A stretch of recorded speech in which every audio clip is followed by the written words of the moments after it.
deconstructing beauty and turning it into something that is, I think, objectively ugly, and you're doing it purposefully. This is a battle against beauty, against art, and in favor of some sort of excrement. There are words that I want to say, but I know we'll get in trouble. But this is chasing ugliness. Hey guys, it's Matt. Welcome back to another episode of Midnight Reality. Per the short clip I played coming in, the YouTube movie reviewers, those that cover entertainment as it comes forth through our culture, in gaming, different forms of entertainment, not just the movies, these people are thoroughly confused at this point. And there's two types.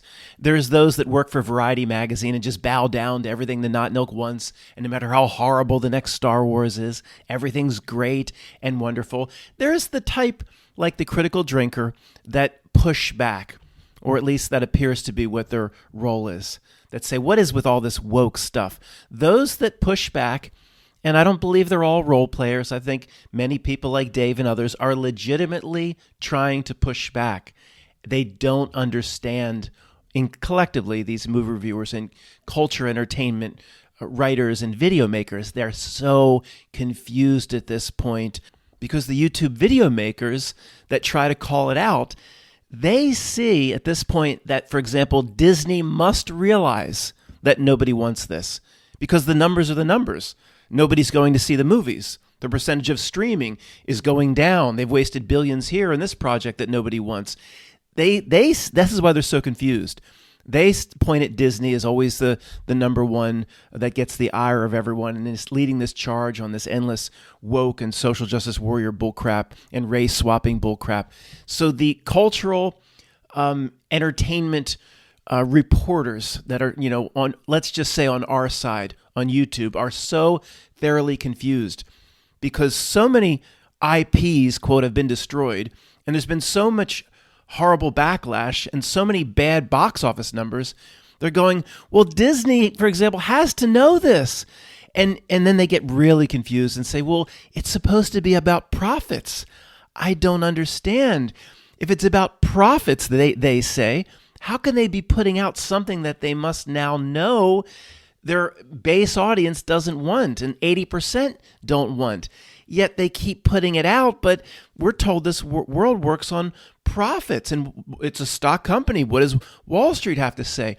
They have no idea this thing Notnilc exists. They are thoroughly confused. I hope one of them is able to listen to this presentation. 1 minute to bring some of you up to speed, because literally some of you do not ever dive into this entertainment news or throughout your TV. This is a very interesting reality discussion. It is appropriate, in my opinion, for Midnight Reality. It's part of the Notnilc's destruction of all things that was once good. But let me bring those people up to speed, folks. 1 minute or less. Every single, basically, beloved franchise at this point has been destroyed. And even in things that aren't as well liked over decades or beloved, like Indiana Jones or Star Wars, the themes are invading everywhere at this point. The news this week is I don't know anything about this Warhammer 40,000 craze, where it's a video game and it's comic books and people have little figurines. It's a big deal to a lot of people. It's called Warhammer or Warhammer 40,000. And even it's invaded that. And what's invading? Here's the list, okay? The endless list, all under the general heading of woke. Here's our new definition of woke to be used going forward. Woke, the insertion of shit that nobody wants except a tiny little fringe group of blue-haired people at the expense of profitability by whoever's putting it out and at the expense of alienating the fan base that's been paying the bills and been around for 20 or 30 years. That's woke. Now, inside, it's composed of a lot of different component parts. These are the major component parts. Social justice warrior agenda pushing bullshit, race swapping of a character like the Little Mermaid, endless diversity pushing, make sure this key hobbit is black. I didn't watch the Sixers-Knicks last night. I watched the first game. The Sixers don't look too good, but I'm not like, there's nobody like me on the court. It's just not appropriate. It's endless race swapping and diversity pushing. It's part of the general woke theme. Think of woke as a big slimy general header at the top of the org chart. a gender neutrality pushing. Is this a male or female? Not sure. What that the last Terminator, we weren't sure. Was it? Oh, it's a woman, but boy, it's very manly. And even in video games now, per the clip I showed coming in, that WD Pro channel covered that they were removing women's hips in these video games, and he's so confused. He's like, they don't understand Notnilc. They don't understand the true spiritual battle taking place here. So a push for inside of woke is gender neutrality. We have a new name for that. I call it an andro comb over. You know, like a balding man like myself. I never tried to comb it over. I just shaved it. A andro comb over is when you see the gender neutrality pushing, when in a video game you're not sure if it's a man or a woman. The endless girl power pushing is the Mary Sues. That's part of woke. Just think of that term again as the general header for all this bullshit responsible for ruining franchises. And one of the main themes of this presentation is those that cover the entertainment news and appear at least a little bit to be on our side or trying in their own way to push back. Oh my goodness, are they confused? At first, the entertainment reporters tried to make excuses for it. This is what was going on, say, around 3 years ago. 3 years ago. Oh, Disney's in for a rude awakening. Oh, if they put this out, nobody's going to go. Oh, boy, maybe Kathleen Kennedy will finally be fired. Or nobody wants a non-binary water character in a Pixar cartoon about elements. Oh, they're really in for it like they didn't know. Really, YouTube movie reviewers and those that cover entertainment news, the ones supposedly on our side? I was going to say not the mindless zombies that work for Variety Magazine and Vanity Fair, but they're probably all bots at this point that just work for the Notnilc. Those on our side, they said, 3 years ago, they didn't know the audience pushback would be so harsh. No, like I've said about 1 million times at this point, in 1950, they did what's called a focus, put your hands out, focus group. They brought in 10 people. And they said, do you like this? Would you go see this? And here's a pizza, and thanks for coming in. And then Daisy, whatever her name is, the Rey character from Star Wars, say if that person were to have appeared in this 1950s focus group, and they provided each person in the focus group with heads of lettuce and rotten cabbage and tomatoes riddled with worms, and they could just start throwing it against the screen. So even way back in 1945 or 1950, the movie studios knew within hours whether the actor or actress they chose would resonate. I was going to say, would fans identify with, they've destroyed that term forever. Would fans identify with the actress chosen? Guys, the focus group doesn't have to be after the fact, after the movie's made, where they bring the people in for pizza and beer. They maybe have 2 people they're considering for a lead. I remember they considered Harrison Ford for Star Wars, auditioning in the 70s. I think they brought Kurt Russell in. You've seen some of those old tapes. They're allowed to take some of the auditions and go to a focus group and say, hey, do you like these guys? If they showed this Daisy, is her name Daisy Ridley? I don't even know. If they showed her to a focus group, they would immediately reach for their rotten cabbage. And sometimes the same actor or actress can be likable in the 80s or 90s and then evolve into a Schmeagol-type horrible golem creature. Look at Alec Baldwin, for example. Very likable in the first Hunt for Red October. He was probably about 34. Very likable, does an excellent job. Then he evolved into some sort of creature. And remember, Alec Baldwin called his daughter a dirty little pig or something like that. And then what happened on the set of Rust? We shouldn't laugh. It's a very serious situation that we all should be very concerned about. He evolved into some creature. So when he was auditioning, if that was shown to a focus group, the focus group would have said, wow, I immediately relate to this Jack Ryan character, and he doesn't like riding on planes because of turbulence. Hot air rises, cold air sinks.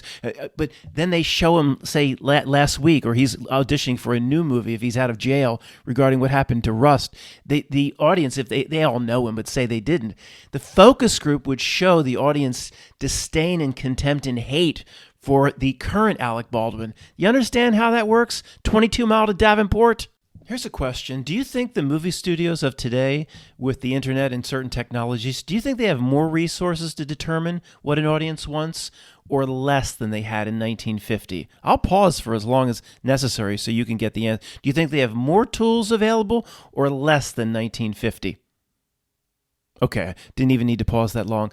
They have more tools in the order of trillions to the 10 power, or would it be 10 to the trillion? Is there a difference? It doesn't matter. They know within seconds what an audience wants. They read every tweet. They read every email. They look at every thumb up and thumb down. They analyze every comment. The AI knows within a millisecond what audiences want. Therefore, movie reviewers and culture entertainment reporters on YouTube, Disney knew exactly what they were doing from the very first moment they started to insert all this bullshit that nobody wants. But what really confuses them, these people on YouTube, is the profitability. A way for these, say, YouTube movie reviewers, the ones on our side, to make an excuse for Disney and the studios, not an excuse to try to help them, but an excuse so these people don't have to face reality, is that, oh, the studios always come forth with a story that, oh, this didn't perform well, but it's because the audience is actually bigots, or this didn't do very well because the audience is misogynist. They made excuses, again, not to help, they're not trying to help Disney, they're making excuses so they don't have to face reality, the dark and cold reality that we face every day. But now it's too much in their face. Year after year, the profits are down. The share of the streaming is down. The wasted billions Disney had done here and there, and Wall Street's getting a little bit on edge. And the numbers are the numbers. Okay, the numbers are the numbers. And that's where these people are starting to break down, going, how can they still continue to do this when they are, or do they want to go out of business? They're so confused. They have no idea that there's a much bigger and darker game being played here. All right, let me slow down for a minute, or we'll do a brief summary. What do we know so far? And what's the purpose of this sort of presentation? It's always the same. Well, not Notnilc travel tours, and sometimes we just have fun. But in most of my presentations, we try to understand a little bit more about how this reality works, and more importantly, understand a little bit more about our adversary, the Notnilc, the screen, our spiritual adversary that's trying to block us. Now, I think we already know enough. It's now, when they say playing with house money and it's just fun, we already know enough to do what we need to do for the rest of our lives. We already see through enough of the trick. But I don't know, if as long as you're going to stick with me, what's wrong with being able to understand their trick a little bit better? It's fun to see through, and it's usually fun to make fun of. So we get one more piece of the jigsaw puzzle, one more piece a week, and we have about half of it filled in. There's still so much we don't understand. I mean, our friends and family and the people around us, they have one piece of the jigsaw puzzle. They don't even, you frame the outside first, right? That's the easiest. We have about half filled in. They have one piece and they're trying to eat it. They're not even trying to put it down on a table to make a picture. They're trying to shove it up their nose. So that's the difference now between those on the ship of fools and the river of insanity, and people like you and people like me. And it's like two different species. One group sees that, this life's rather important, and potentially the stakes here in this game are high. No consequences. People don't buy that, but many smart people believe that. And we will take what our adversary is up to and how it's trying to block us very seriously, and use its tactics against it to help us even further understand what we need to do for ourselves. And again, if you say high stakes in terms of a spiritual adversary, your best friend or your Aunt Ginny will think you're talking about what's it called, a Delmonico or a T-bone or a sirloin steak, or a porterhouse. There's no spiritual stakes, just steaks for the grill, damn it.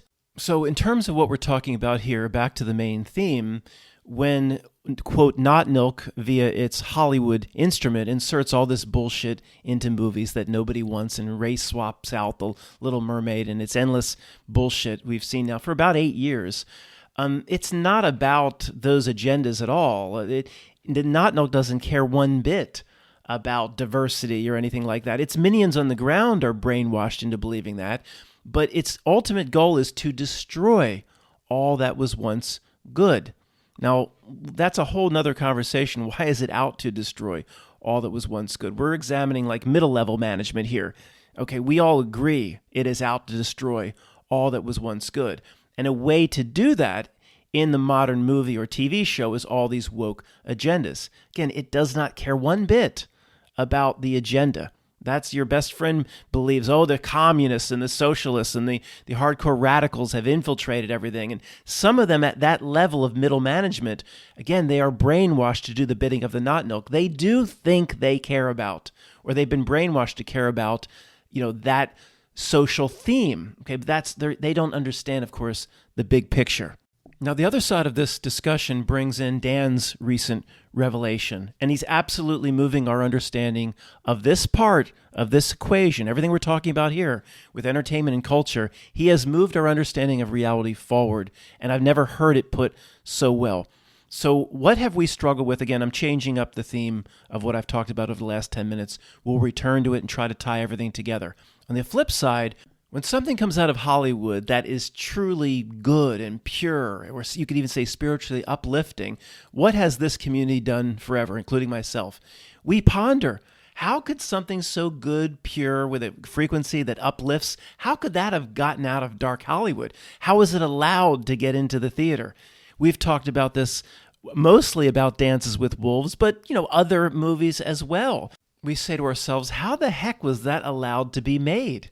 And even if it was made with the head no creepy table, not paying attention, wouldn't they catch in? Like, well, you can't give the real spiritual beings that. They might learn something. Okay, let's just focus on Dances with Wolves. That is at the top, all right? I've seen it, 10 times. And about 4 times watching it, I've said there's got to be something dark here that I'm missing. It's not there.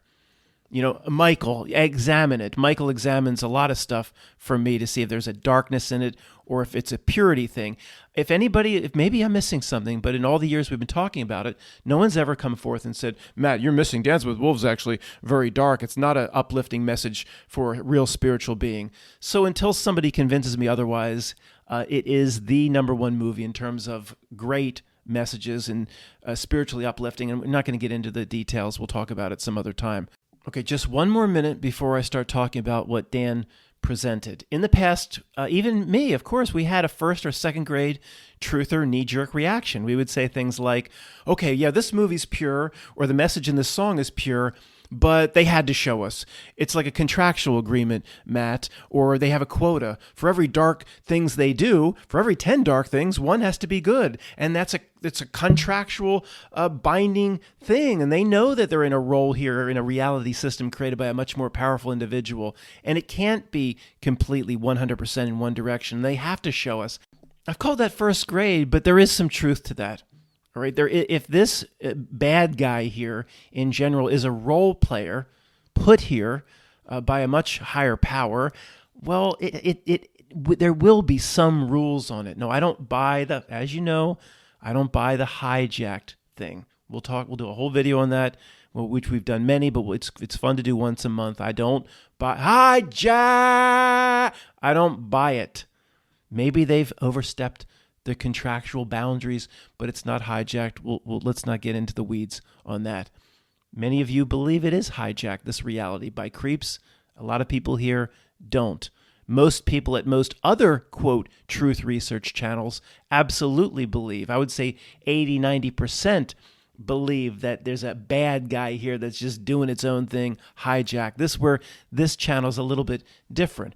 So when put to Dan, for example, how was Dances with Wolves in 91 or 92 allowed to be released, allowed to hit theaters? Hollywood was still the similar dark creatures.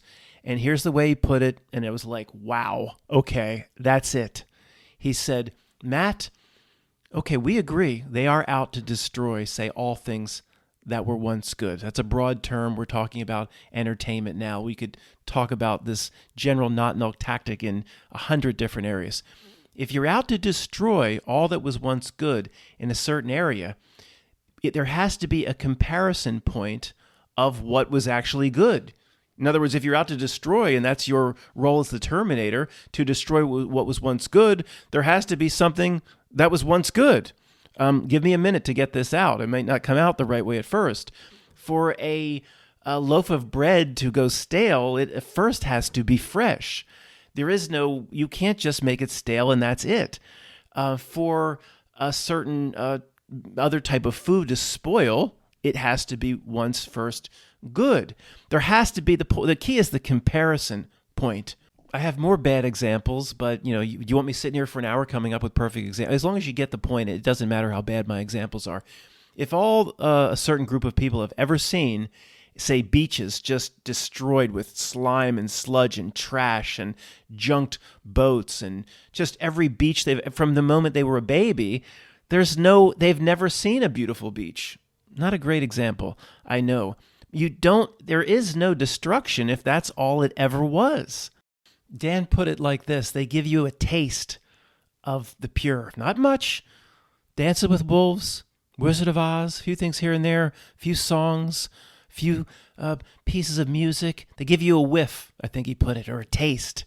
That taste of freshness or that pure cultural entertainment ambrosia that resonates with who we are as real spiritual beings, it can't be destroyed unless you've taken a sniff of it or a taste of it. That is absolutely one of the main factors. He hit the nail on the head. Why the good stuff is allowed to be released. It can't be all bad, or it can't accomplish its main goal. On this particular topic, I admit I've been pretty bad. I think I've moved us forward in a lot of different areas regarding understanding our adversary and reality. But in this area, I admit I've been pretty bad. I have come to the point of in a certain presentation 6 months or a year ago about Star Wars, and I'll just resort to the first grade stuff. I'll say, well, maybe, George Lucas was inspired, and who knows, there's a spiritual message, of course, and it got out, and the studios didn't catch it. And then, oh boy, now that it's released and it's become the biggest movie of all time, then eventually you have to quiet George Lucas down. The Notnilc steps in, and you can't make anymore. And you need to start the slow destruction of it with the re-release in '96, adding in that horrible CGI that started to ruin it, and that stupid dance number, that absolutely cringe-worthy dance number and song in the third one, Return of the Jedi, which even a third grader responsible for the production and direction would have said, this is horseshit, this isn't going in our final production. The destruction of Star Wars started with the CGI inserts and the re-release into theaters in '96. It was a 25-year plan to destroy it. Of course it was. And some could argue that George Lucas, in many respects, sometimes doesn't seem like the same type of strange incarnation like a Santa Claus Schwab is, or a Melvin is, or Alec Baldwin. He could be a real spiritual being similar to us, just got too far under the dragon's wing. You almost get that sense with the pictures where he's signing it over to Disney for his $4 billion, which, that's a whole nother video. Should have got $40 billion, $50 billion, $4 billion, and only $2 billion cash. The rest junk stock that Disney just produced out of nothing. They just created more shares for him, diluted and water everybody down, and only $2 billion cash. That doesn't make any sense. I mean, he should have got 40, 50 billion, but that's another video. You can see whether it's planned, Matt, those pictures are staged. It was an illusion that Star Wars would be going bad. It's possible. Okay, I do keep that on the table. But in a way, it also seems like George is maybe a real person, and he's just got too far into the dragon's wing. What potentially happened to George Lucas was he got vanilla iced. I do yo VIP. He got vanilla iced potentially. Remember that one of my favorite stories of all time is I almost said Surge Knight. Oh my! You don't want to mispronounce Suge Knight's name. That's not a guy you want to mess with. I mean, I make jokes. I don't know, Mr. Knight. I did not mean to say anything disparaging. This is not a guy you want knocking at the door. He sought out Vanilla Ice in his Miami condo, and supposedly, per the legend and lore, they basically hung him off the balcony and said, you just sign on, your Ice Baby rights are now mine, property Death Row Records. Okay. Did it really happen? It doesn't matter. Then Vanilla Ice went on to do a home show, or a DIY show. What the hell is this? He's rebuilding cabinets. Did you see that? I don't watch those shows anymore, but that was a weird experience. He was going to start hopping around and spinning around and doing those dance steps, and before the do. Sorry. So he might have got Suge Knighted. You could see the look on his face is a lot. I mean, and this Notnilc thing that's associated with Disney. It makes the badass of Suge Knight look like a brownie troop on its first day out in the woods. This is a hardcore pipe-hitting adversary, this thing we call Notnilc. So George, oh no, you're going to sign over Star Wars to Disney here. I don't want to. George, would you like? You ever hear the Harry Potter term Horcrux? Here, you see this vase here? It ain't for a genie. It's for your soul. You son of a bitch. Oh, okay. I guess how much I gonna get? 4 billion. That ain't shit. 4 billion and not another word. Horcrux, George. Horcrux. So I think most people here would agree, George Lucas didn't start acting on his own to destroy his own creative ideas in the original Star Wars and his IP. If you really want to pretend you know what you're doing, you say IP instead of intellectual property. Oh, he said IP. Oh, he must really know what he's talking about. It's like E.F. Hutton. Oh, he said IP. I'm going to listen to what he has to say. Okay, he didn't do it. He got Don Corleone'd. That's pretty clear. Maybe he is a sequential incarnation, but it doesn't matter. Okay, going back to what Dan was saying, he's like, Matt, it's pretty simple. Nothing can truly be destroyed unless it was first great. Maybe not thrice great, like Hermes Trismegistus's Abrestus's. I just came to. Do you think that Hermes thrice great? In some ways, the first 3 Star Wars were 3 great, and that is a way of paying some sort of homage to Hermes thrice great, and now they're destroying it on the back end, which in some way destroys Hermes. This is crazy, and I just go, stream of consciousness here.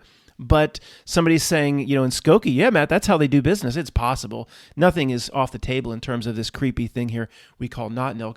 So Dan, says, look, it has to be fresh before it goes stale. Of course, it relates to the whole theme about yin and yang, this whole place of duality. And it's not just out to destroy in and of itself. That's what we're talking about here. But the Notnilc's goal is always the same thing. It's always the one sentence. Why not mention it in case anyone's new?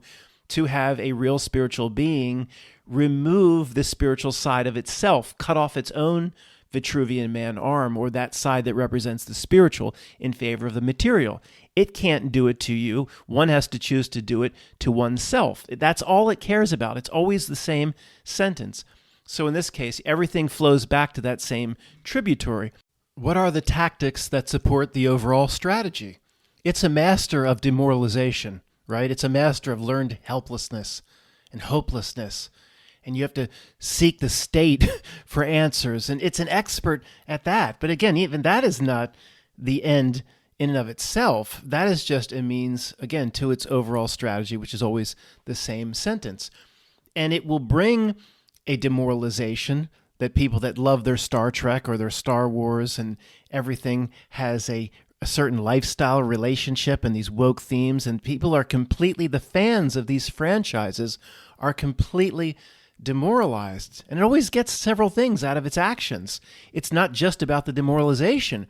It's also about reminding these fan bases that they love what they love what the Notnilc provides, and what the Notnilc provides in terms of this art, entertainment, and media. It's reminding people that it's a big part of their lives by making it go away. Distance make the heart grow fonder. If I don't, whatever that slogan is. So it will come back great again, but it will take the real human into an area it shouldn't be going into, like getting closer to the digital world or the digital environment or the headset or the AI immersive environment. Great entertainment is not gone, and these dumbass movie reviewers, they have no creativity and Hollywood can't write. No, this is the era, this is the time in this first part of what an old man says is a new century, to remind people that you need our great media. You need the next George Lucas, and you loved our movies and our characters.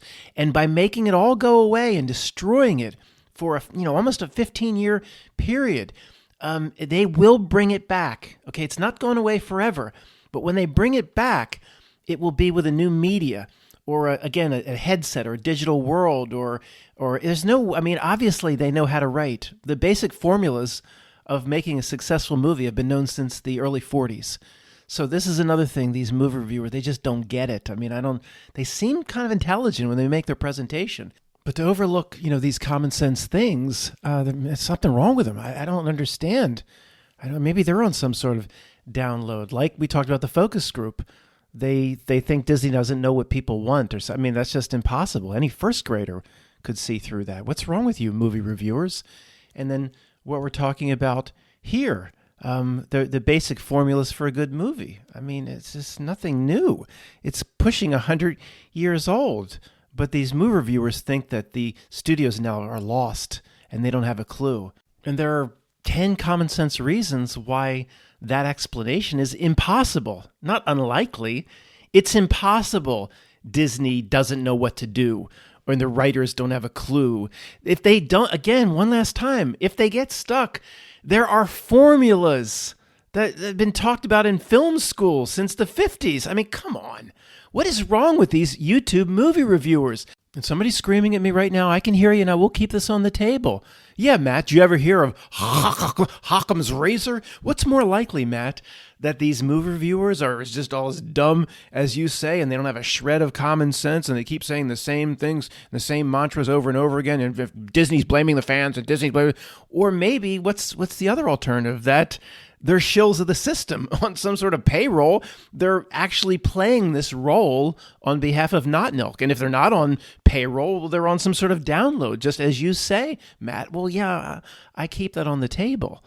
But I don't know. They seem to, they're not all like these million subscriber critical drinkers, nerdrotic. I've watched, 20, 30 other smaller channels. They're not on somebody's payroll or not. They all say the same thing. They all push the same theme, like a download. And it's basically Hollywood has no creativity. The writers don't know how to write. Disney doesn't know what the fans want. But see, I guess, remember, the beginning or opening part of this presentation was they're starting to come around a bit, and it's confusing the heck out of them. They're kind of saying, at least a few of them, like this WD Pro channel and a few others, are saying, Disney's got to see the numbers. They've got to know for the last 2 years that nobody wants this because nobody's going to the theater. The numbers are the numbers. And some of these people are getting very confused. That's why, no, I don't think they're just shills of the system. I think they are lost because they won't for a second put up on the table possibilities as to how this reality actually works. I mean, how many people see what we call Notnilc or the dark adversary or whatever, the evil here, however you want to put it?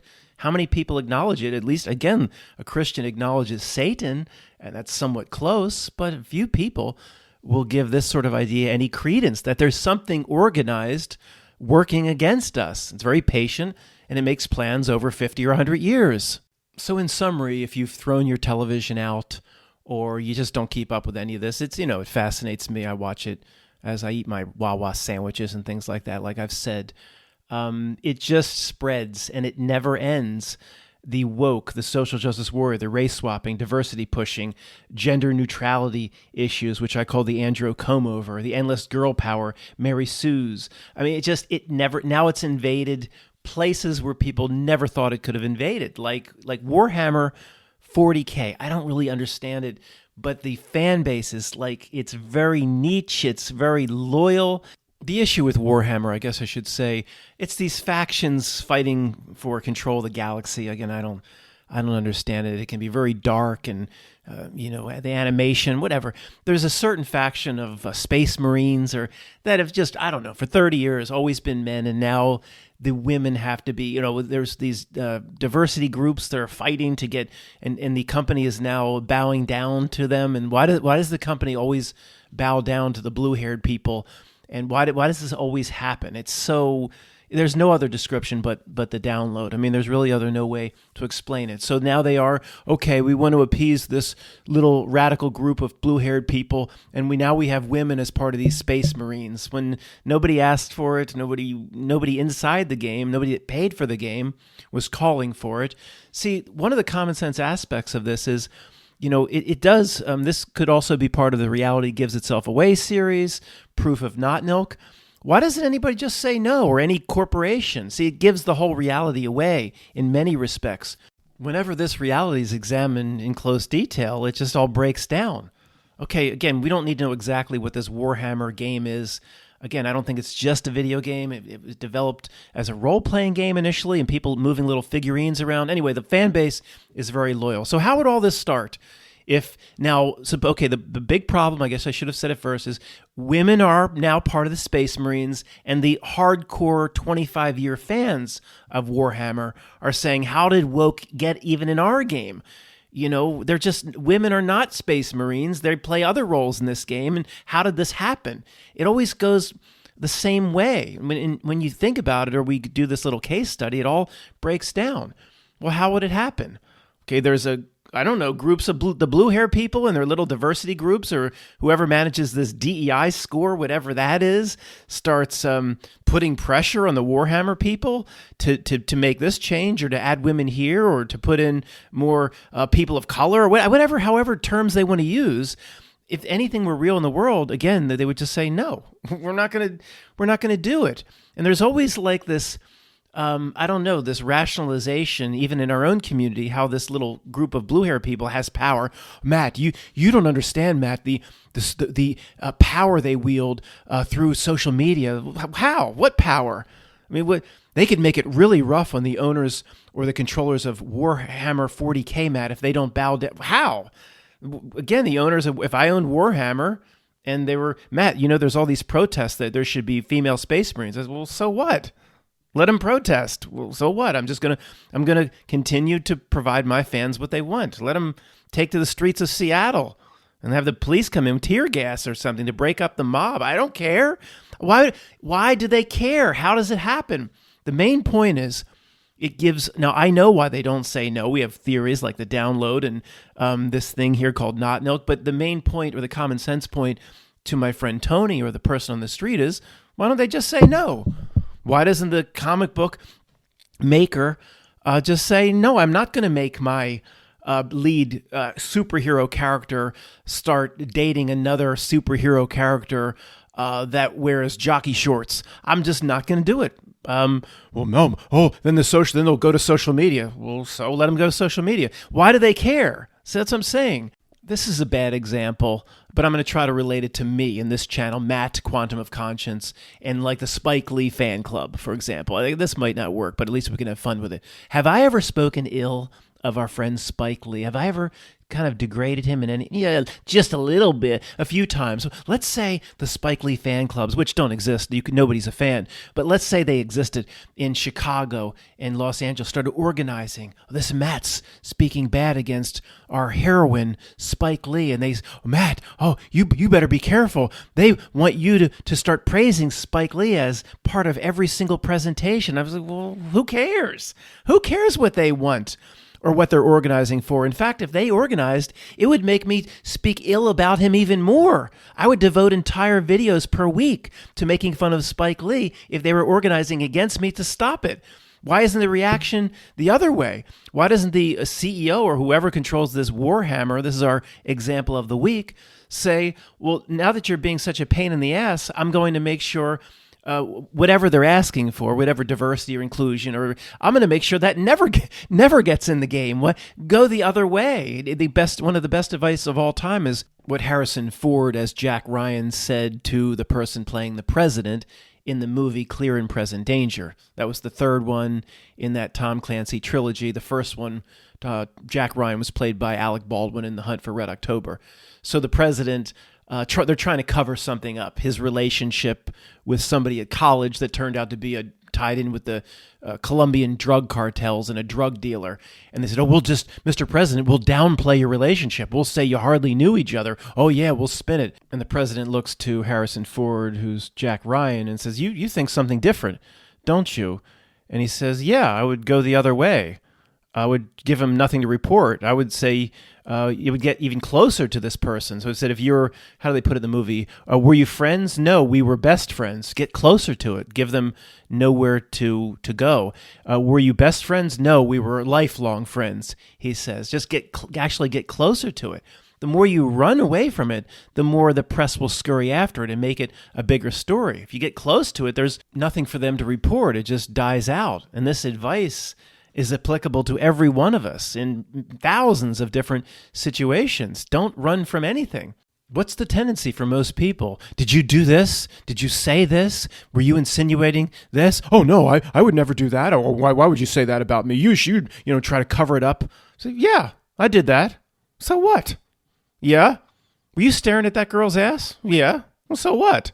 Get closer to it. You couldn't possibly be thinking that. Well, yeah, of course I was thinking that. Well, so that's the best advice of all time. It doesn't always work out in a corporate setting. I mean, if you're in front of HR or something, I mean, but I'm talking. If you're in the middle of the Notnilc playground, I can't help you. In general, that's how a real spiritual being does business. If it's genuine, you don't apologize for anything. And even if it is a little bit something you would rather say, keep quiet, the best way for it to go away is to admit it and to actually make it bigger. And then it throws the accuser off so much, they just go quiet and go away. Were you whacking off? Yeah. So, haven't you? Would you like to watch me? Oh no, I wasn't doing anything. Oh no, I was just reading a magazine. Were you whacking off? Well, yeah, sure. So what? You want to check it out? I'll talk to you about a technique I have. You get closer to it. Shuts it down every time. Not just with the whacking off thing, in general. So social media and blue hair groups, I'm the CEO of with Warhammer or whatever. Oh, we hear you don't have any women in the Space Marines or you... I don't. So? Well, we have demands. You do? Well, go spray paint them on a wall somewhere. Why don't you go bother someone else? Now get out of my office. Get! You blue-haired freaks. But for some reason, all the movie reviewers and just everybody just thinks that these little fringe groups wield power somehow. It's the same mantras and weird scripted stories. How could they? How could they? It just doesn't. Okay, going round and round. This is a reality giveaway. It's proof of Notnilc. Everybody eventually bows down for I guess maybe they're just on the download. There's no, and it is accepted that fringe groups, even the gay community was given this much respect for having power. Maybe they can remove a few lower level politicians, but for the most part, they don't have sway over corporations. It's just more proof of one creepy table and more proof of Notnilc. And sorry. Countries don't exist. Independent decisions by countries, that doesn't happen. I mean, this is obvious at this point. Because nothing makes sense, they still try to put forth a few bad explanations, excuses, and rationalizations. So they have everybody thinking these little fringe social justice groups have power. And then, if they take to social media, these corporations are going to be in trouble. That's just a way of kind of explaining it to the masses, and the masses don't even need an explanation. I can hear you yelling at me. The masses, why do they even bother, Matt? Because the masses don't need a common sense explanation. Not that this is common sense, but it's the best they could come up with. The masses don't need an explanation as to why a movie studio would continue to bury itself with stories and themes and characters that nobody wants. The masses don't need anything anymore. It's a bunch of idiots. But they still, they might say in the smoking room, they might say, well, just in case we need a story, let's assign a backstory. And it's been recently the same thing. That it's like Blue Man Group, the blue hair group, or the little blue people wield all this social media power, Matt. And you have to, and the corporations have to respect that. No, they don't. Whatever, they're going to stop people from drinking Coke I know, obviously, this isn't my first rodeo. All these big corporations are all working together in some sense. They sit at the same table together, and they collude on behalf of an adversary who I don't think they even truly understand that we call Notnilc. So I understand that, but the story of how everybody has to bow down, or Bud Light, for example, Bud Light, Matt, has to bow down to the pressures and use this spokesperson. I mean, it's amazing how people buy that story. If anything were real in this world, the CEO of Bud Light would say, no, I'm not going to use that spokesperson or any spokesperson like they, them, or that I'm going to continue to use tough football. And we're going to make life difficult. Go ahead. You know who would stop buying Bud Light? A tiny little 0.5% of the blue-haired people, Blue Man Group, little blue people. That's it. So reality to us gives itself away at every turn. And as I've said thousands of times, our biggest frustration is why we look around and our people around us and nobody can see it but us. And it's worse than that because they think we're strange for bringing forth common sense explanations and saying nobody at Bud Light would make a decision to put that, whatever that thing is, as the person in the advertisement and risk billions of lost profits. And it wouldn't, one doesn't offset the other in terms of risk reward. Somebody say, well, they're going for new markets. Oh, really? At the risk of pissing off about 80% of their customers that have been loyal for 20 years? If anybody's new, of course, Bud Light didn't make a mistake in putting forth Dylan. No, they didn't make a mistake. It's all part of Notnilc tactics.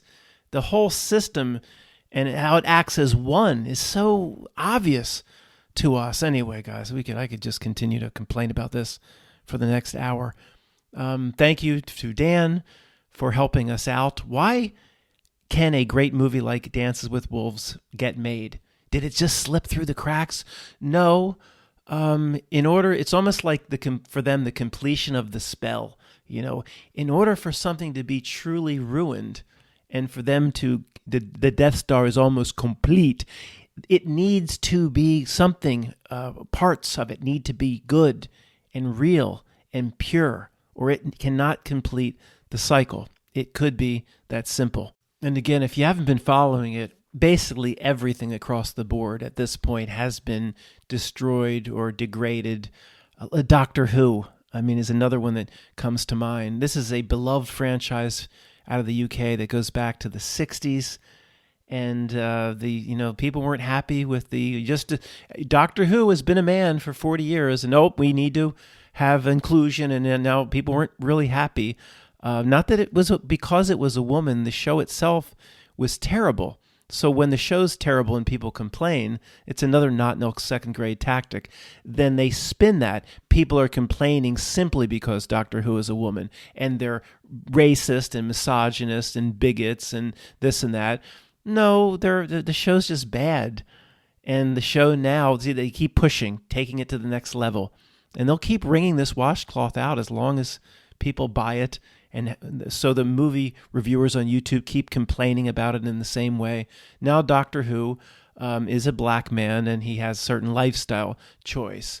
And everybody involved in the world with Doctor Who knew that that's not what the fan base wants. And the whole script is so obvious at this point. But guys, just in the summary, I was saying, anybody that doesn't watch television, everything has been destroyed at this point in the same or similar kind of way. Star Trek, Strange New Worlds, they had a musical episode, where they encounter the Klingons, and the Klingons, they sing like, remember that cringeworthy scene in Billy Madison? I like Billy Madison a lot. I really like that first grade humor in this. I still watch the Three Stooges, but that scene where he sings in the fountain is literal cringe.